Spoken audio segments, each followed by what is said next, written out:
Hey, guys, it's me, Mark. It's me, Michelle. Yes, and we are back for another episode of Mark and Michelle. Or this is Mark and Michelle. That's what we used to call it. Yeah. And so tonight, our subject is Alexithymia. Yes, we found out how to pronounce it. Yeah, but we've been saying it wrong for a really long time, so we might say it wrong. That's why we found out how to pronounce it. And so the whole point of this is you've heard us talk about the subject a little bit as the inability to recognize and label your own emotions. Did you recognize mine? I recognized her emotions and recognized mine as okay. And so that was our simple definition. But you know what? This is a better definition, and I just saw this on a page. In the description to this live, we posted a link to a test for you guys to take if you want to. Be very enlightening. Michelle got like 0%.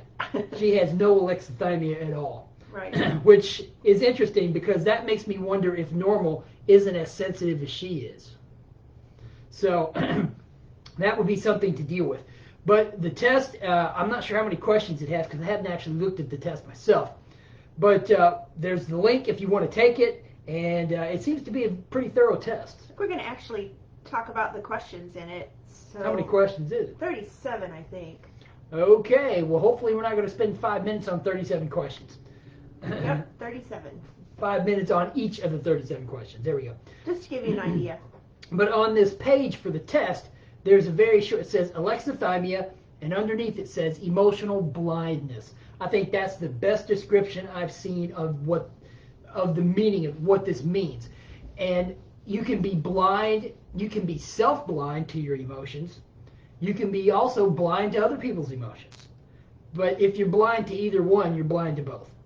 So we'll get started here. You want to do a definition of? Go ahead. You go ahead and do that. Okay. We both researched this, and we don't know what each other knows.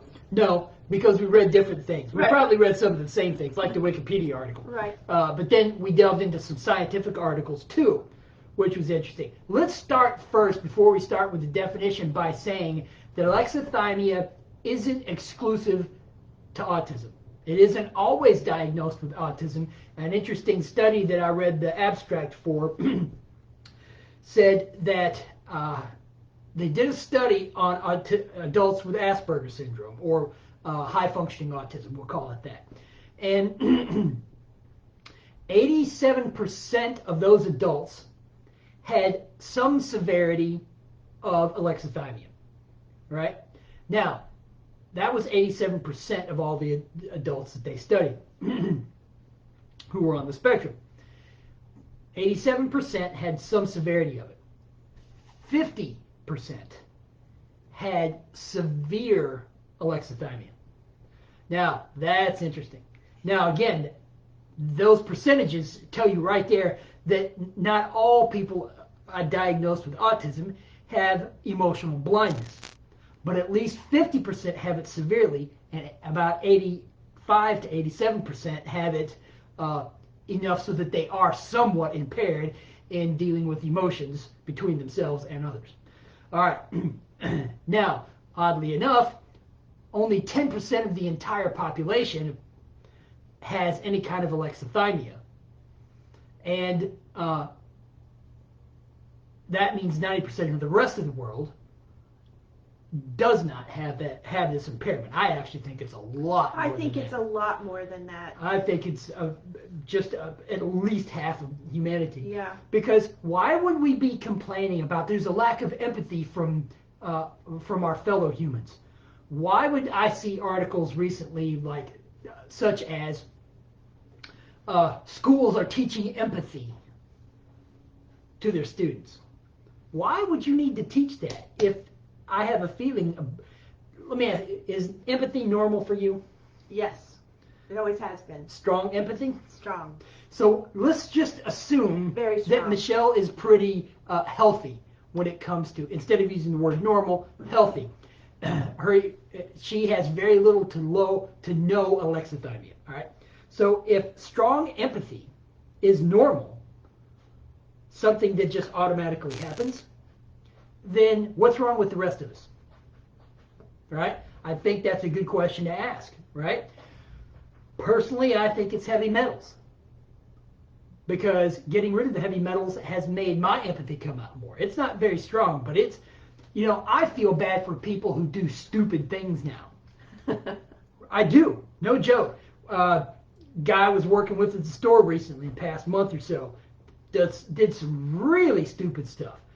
But, I go home feeling bad for him. Like, man, I don't know what it is that causes him to do that. But, I feel bad for him because you think that he would know better. But you know what? No. And we say people should know better, but I don't even think it's that. No. I think it's metals. And I think it's strep, and I think it's liver back, all the things that medical medium talks about. Yes. Anyway, what were we going to say? Getting back to alexithymia, I tuned into my guidance because there hasn't been a lot of research done on it. Did you find that? There is some, but it's difficult because, again, it's all subjective. Because you're asking people... Oh, and here's a definition. A definition of alexithymia is an inability to describe or express...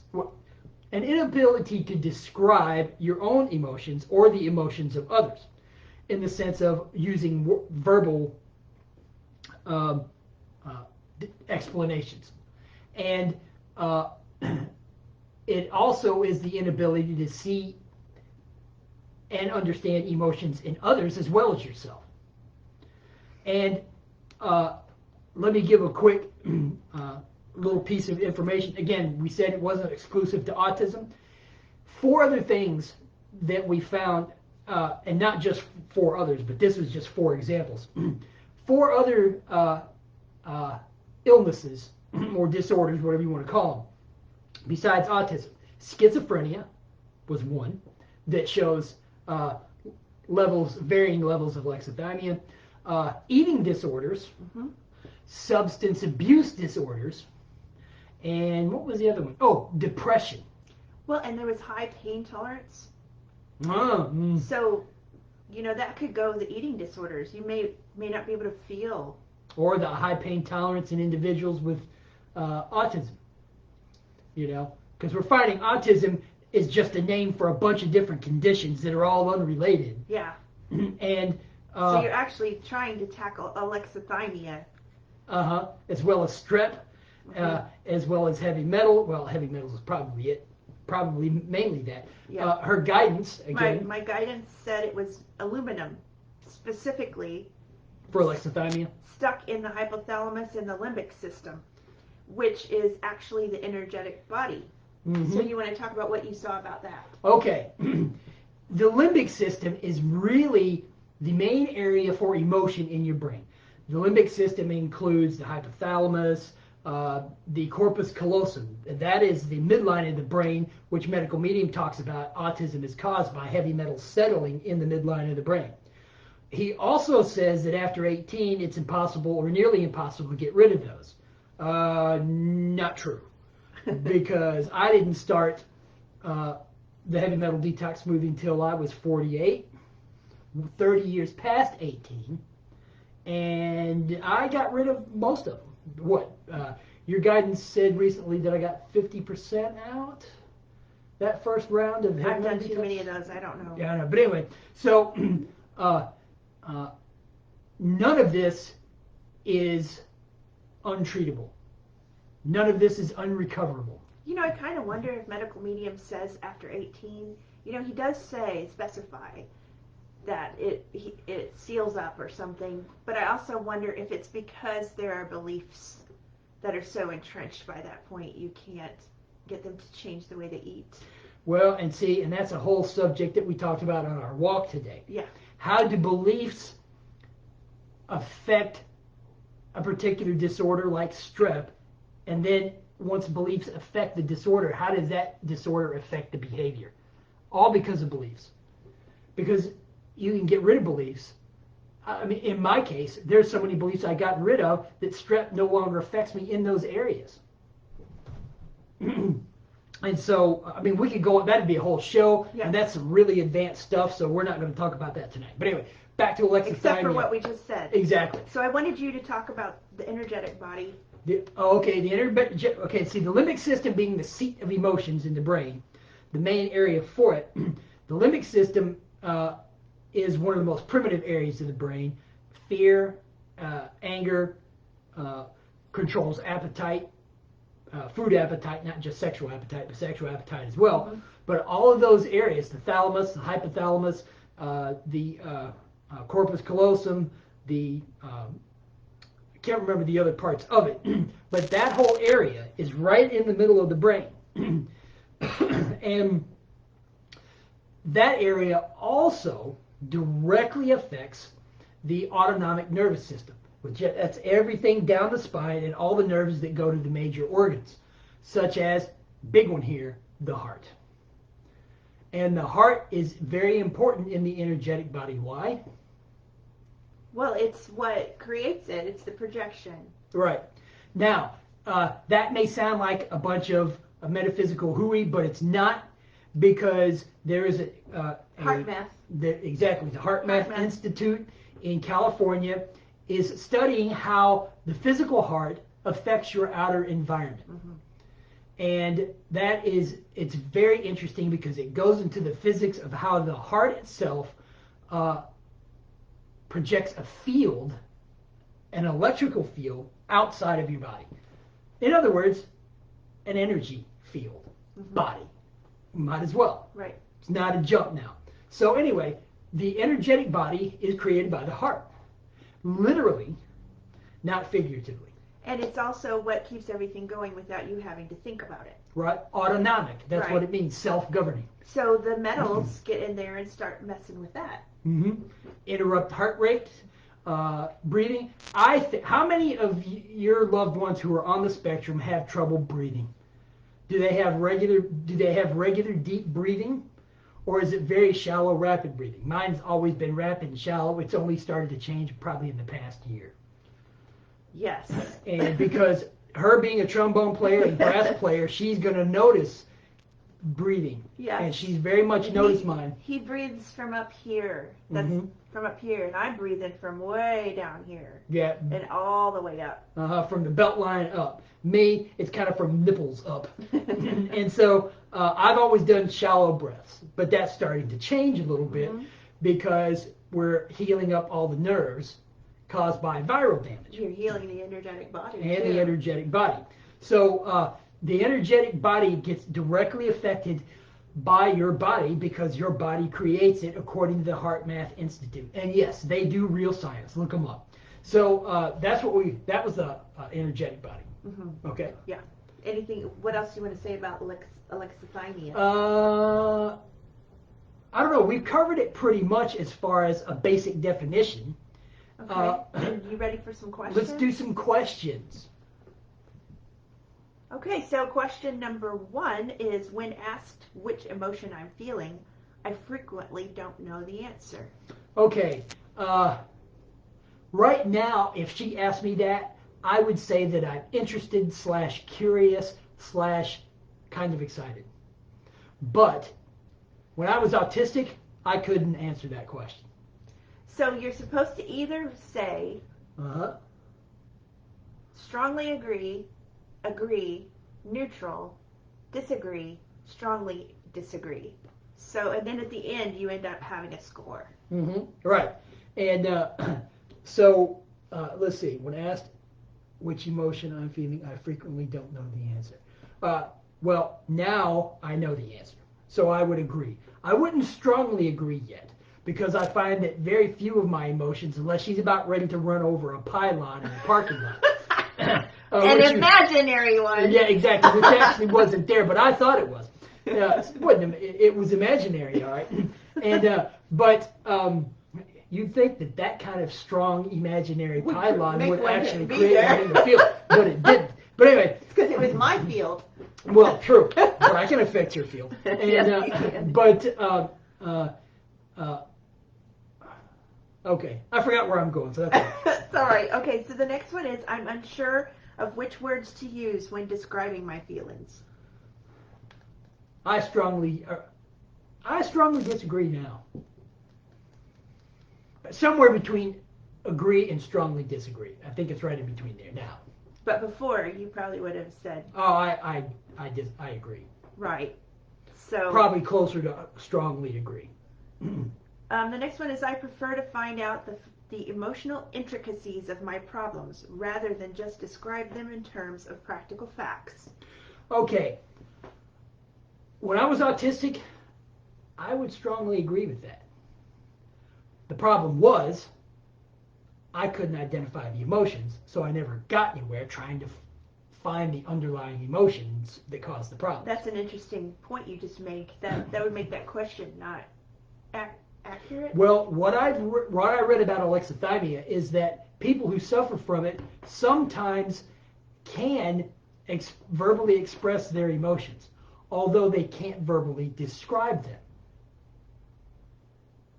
them. Make sense? They can say, I'm angry. Because I used to say that when I was autistic. Yeah, that's about all you said. Right, but pretty much. Or I'm frustrated. Yeah. I don't know how often I said that. Or I'm scared. Well, I didn't often say that. No. I didn't often say that. I felt that, but I didn't often say it. So, that was, I think I read that in one of the scientific articles. But they can say, I'm angry.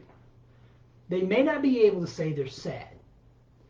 But the real strong emotions, they can say, I am that emotion, whatever it is, but they couldn't describe the emotion and what made it, and what feelings necessarily made it up.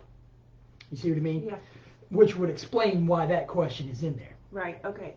The next one is, when other people are hurt or upset, I have difficulty imagining what they are feeling. When I was autistic, I would strongly agree with that.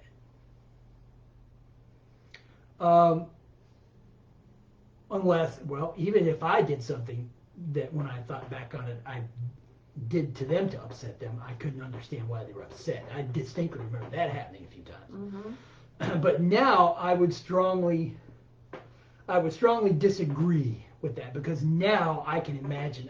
I would disagree with it. I can imagine now what might upset people.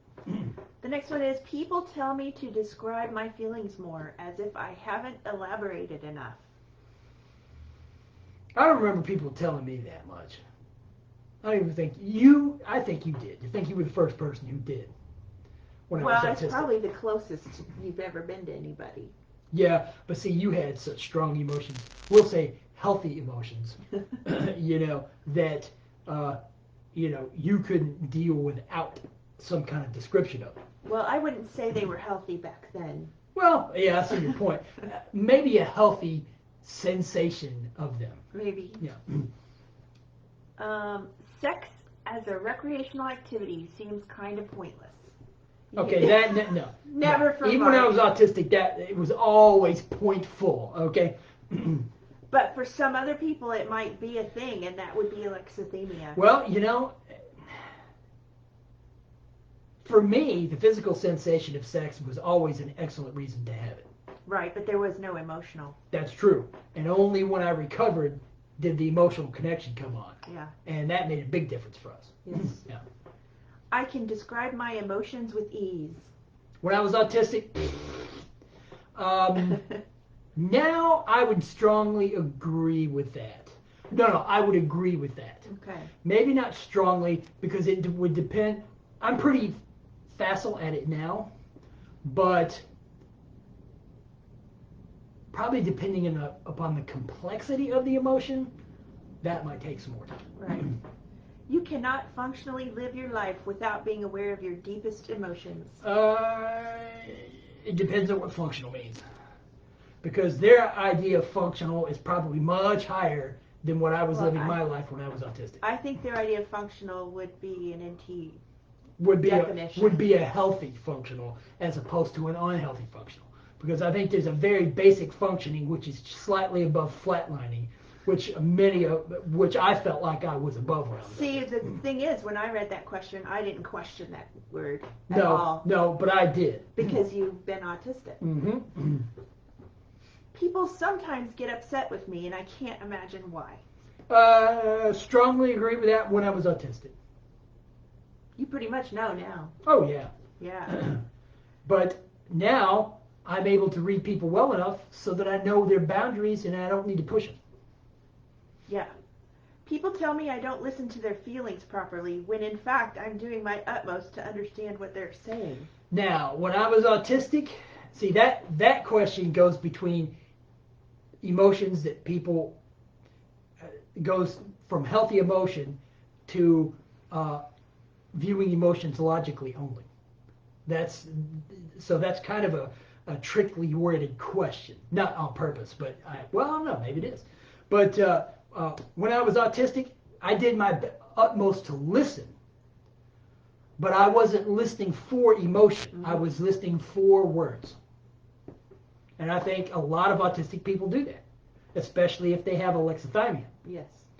You know, and not just autistic people, but other people as well. Other people who don't have autism but do have alexithymia Right. could be doing And this. any other alexithymics will have are going to have the same reaction because it depends on the severity of their alexithymia. Right. So, yeah, I would agree with that when I was autistic. I disagree with that now. When I am upset, I find it difficult to identify the feelings causing it. When I was autistic, yes. Unless it was a very direct proximal cause. Like somebody insulted me or got mad at me or something like that. But if I was upset because something didn't work out or I thought something wasn't working out, I might not have been able to identify that very easily. Mm-hmm. So there are 27 more questions, and if those make you pique your interest and you're like, wait, am I a little bit this way? It does give you answers at the end, an overall score, and then categories: difficulty identifying feelings, difficulty describing feelings, externally oriented thinking, restricted imaginative processes, problematic interpersonal relationships, sexual difficulties and disinterest, and vicarious interpretation of feelings. So it gives you a breakdown. It does. And those categories might bring up past or present issues for you to go, ooh, maybe I need to check this out. Because, and this is an important point, emotions seem to be a very much burned in, that's an old computer term, hardwired is the current term for the same thing. Very much a hardwired, and I won't say completely hardwired because you can obviously mess up the wiring. We'll call it firmware. Emotions are very much a firmware, something that can be changed, but it requires extra special effort to do so. And emotions are definitely firmware, and they can be messed up, just like firmware in a computer. And so, but they seem to be such an inbuilt part of who we are that when we're messed up, our interpretation of others' emotions and our own gets messed up. We communicate a huge amount of information through emotions alone. Forget words and forget gestures. There's a whole nother level below words and gestures and so-called nonverbal communication.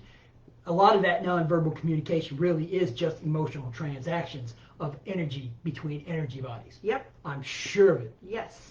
And well, the limbic system is the energetic body. Well, exactly. And so, well, think about this. Think about how many times you've gone into a place and then got affected by the energy of that place without saying anything or anyone in that place interacting with you. You can't tell me that that wasn't... someone with alexithymia might not experience that. No, because that happened to me even when I was autistic. Oh, okay. And I knew Give an it. example. I remember a specific example at work, and it usually happened around the holidays because the energy of people would be faster or up or whatever you want to call it. And that would make me hyper. So at the Borders in Dunwoody, I remember running back and forth through the store because everybody was excited that it was Christmas because it was around the holidays, like 1999 or 2000. Might have been the holidays of 2000. And so I ran back and forth everywhere. I was all excited, but I didn't know why. Okay, I see where you're going. See, the energy, it's an unspoken energy. You just pick it up from others, you know. And all of us have had things like that happen to us. But see, that's just an energy transference without any verbal or nonverbal communication. That happened subconsciously. Yeah. And everybody's had that happen to them. So that's to me, that's a good evidence for energetic bodies, because your energetic body gets affected by the energetic bodies of other people and the energy that And I've started reading Mark's mind accidentally as I've gotten healed, as I've healed up. And so telepathy is a thing.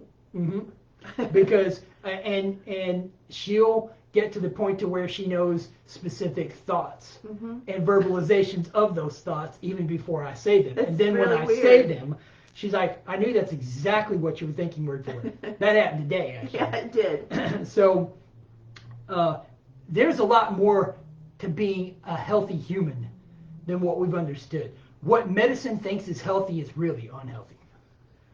I mean, And it really medicines is. are made for sick people, even if they think they're using healthy people to test them. Well, exactly, and we discovered that a few years ago, actually, because humanity, for the most part, has always been sick. Yeah. To a certain extent, and that being the case, where did they find completely healthy people to base their definition of healthy on? Where did they find them? From some other planet? I don't think so. They had to pick somebody from this planet, obviously. But, you know, when you don't see underlying health issues like viruses or strep, you know, viruses damaging nerves, strep affecting behavior, damaged organs because of poisons in our food, not intentionally put there necessarily, but other toxins like heavy metals that we get from our mothers, from our environments, from our food. I mean, you know, some heavy metals Let's can put be... the fathers in there as well. Well, fathers as well. Medical medium says it's in the sperm. Well, you get it from everybody. Yeah. And so, think about that. I just want I want mothers of autistic kids to know it's not all you. No. And it's fixable. Mm-hmm. It's all fixable. And, you know, and the thing is, when was there ever a fully, completely healthy human being to base our modern medicine on? There wasn't. Never. And because there's always been heavy metal. There's heavy metals in the Earth's crust. Yeah. When we dig in the ground, we're digging up heavy metals. Mm-hmm. We may not be able to see them, but they're in the dirt. Yeah. Because they get deposited there. So they get in our food, our root vegetables. They get in any of the vegetables, whether the vegetables grow above ground or under the ground or not. In our water, yes. in our air, we inhale some heavy metals. Mm-hmm. So, and it's not just heavy metals, toxins in our foods from pesticides and all that kind of stuff. Right. So, you know, we are never going to be free of that. So we have to just continually eat healthily. Right. So this is where the hope enters. Right.